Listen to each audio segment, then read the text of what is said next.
Hello dear students, I welcome all of you in PR के classes. जैसा कि आप लोगों को पता है, इसमें हम आईआईटी जेई सीरीज को डिस्कस कर रहे हैं। इसमें बोर्ड क्लास का भी कुछ क्वेश्चंस डिस्कस होता है और सीबीएसई का भी डिस्कस होता है। तो अभी हम लोगों का सेट्स चल रहा है, क्लास 11th का सेट्स है वो चल रहा है।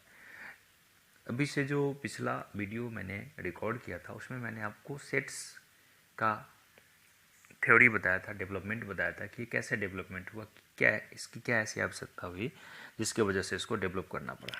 आज हम थोड़ा सा देखते हैं इसके प्रॉपर्टीज को। देखिए,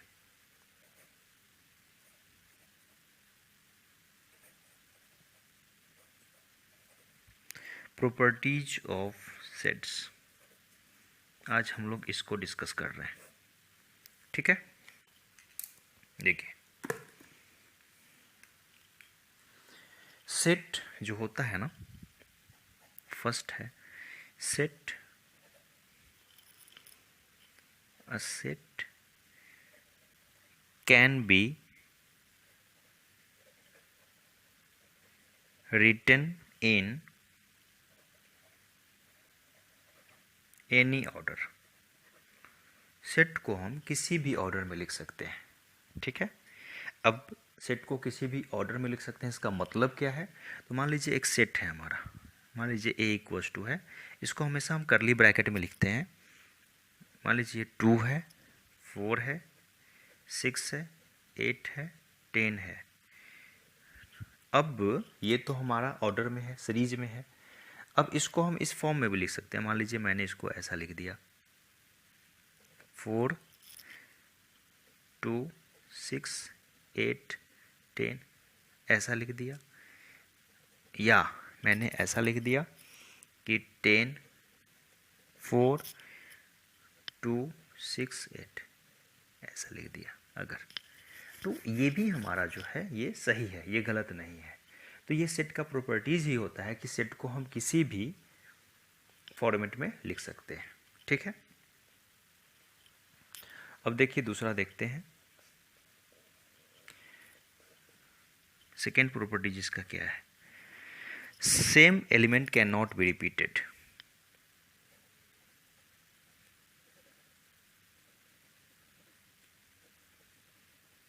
cannot be repeated in sets, यानी कि सेट्स में हम सेम एलिमेंट को कभी रिपीट नहीं करते हैं। जैसे मान लीजिए कि एक सेट है हमारा, ए इक्वल्स टू है, करली ब्रैकेट 3 3 3 5 5 और 7 8 8 है, ऐसा है कुछ। तो इसको हम कैसे लिखेंगे? तो जो हमारा सेम एलिमेंट है ना उसको रिपीट नहीं करेंगे। जैसे 3 मेरे पास 3 है तो हम 3 नहीं लिखेंगे, एक ही लिख लेंगे। 5 हमारे पास 2 है तो 1 लिख लेंगे। 7 और 8, यही हमारा सेट हो जाएगा। ये करली ब्रैकेट यूज़ करते हैं, आप इसको इस फॉर्म में यूज़ कर सकते हैं। कुछ ऐसा जो ब्रैकेट देखते हैं ना आप, ये ऐसा ऐसा यूज़ करिए, यही करली ब्रैकेट में होता है। ठीक है, तो ये हमारा सम प्रॉपर्टीज है। ये सेट्स का प्रॉपर्टीज कौन कौन सा होता है। अब इसके बाद हम लोग देखेंगे कि सेट को रिप्रेजेंट कैसे करते हैं। तो इसके बाद है हमारा हाउ टू रिप्रेजेंट सेट्स।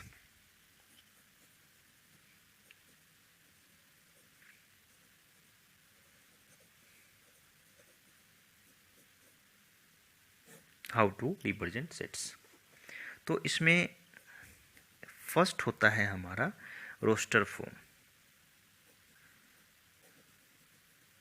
और सेकेंड जो होता है वो होता है हमारा सेट बिल्डर फॉर्म। ये हमारा फर्स्ट है, ये हमारा सेकेंड है। अब देखिए कि हम रोस्टर फॉर्म में कैसे लिखते हैं। ठीक है, जैसे मान लीजिए हमारे पास सेट है ए इक्वल्स टू 3 है, 6 है, 9 है, सॉरी यहाँ पे मैंने 12 लेना था, 12 ले लिया।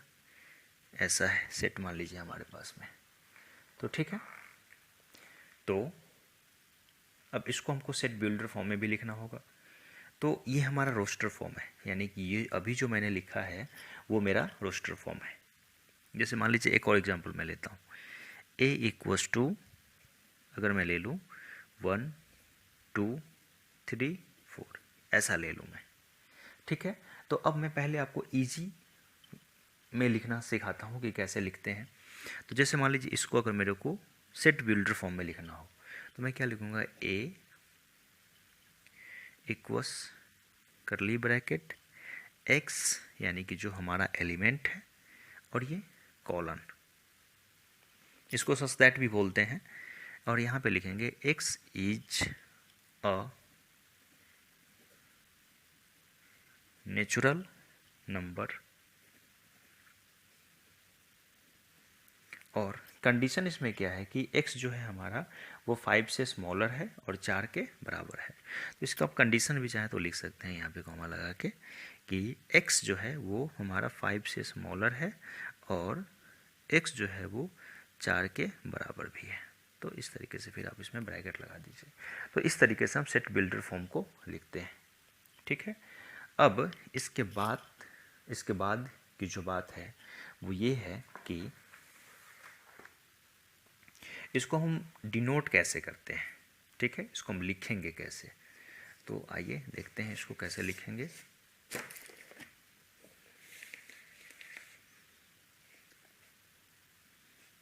जैसे मान लीजिए कि हमको इसको अब रिप्रेजेंट करना है, ठीक है।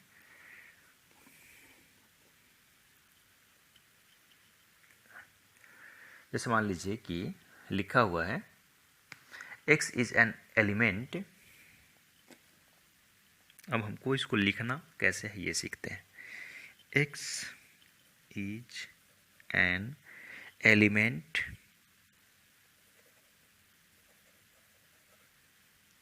x is an element of a set x। मैंने बताया आपको कि सेट को हम कैपिटल में लिखते हैं और उसके एलिमेंट को हम स्मॉलर में लिखते हैं, ठीक है। अब इसका मतलब क्या है कि ये कहना चाह रहा है कि x जो है ना, x बिलोंग्स टू, ये कैपिटल x है, कैपिटल x, ठीक है।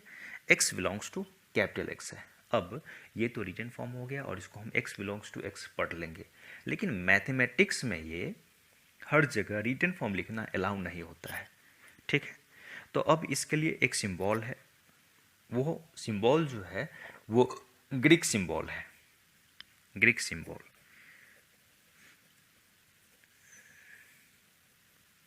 ग्रीक सिंबल है जिसको आप इस फॉर्म में देखते हैं, ये देखते हैं। इसको बोलते क्या है हम, एस एप्सिलॉन बोलते हैं, एप्सिलॉन, EPSILON। इसको क्या बोलते हैं हम, एप्सिलॉन, जिसका मतलब होता है, इसका मतलब होता है बिलोंग्स टू,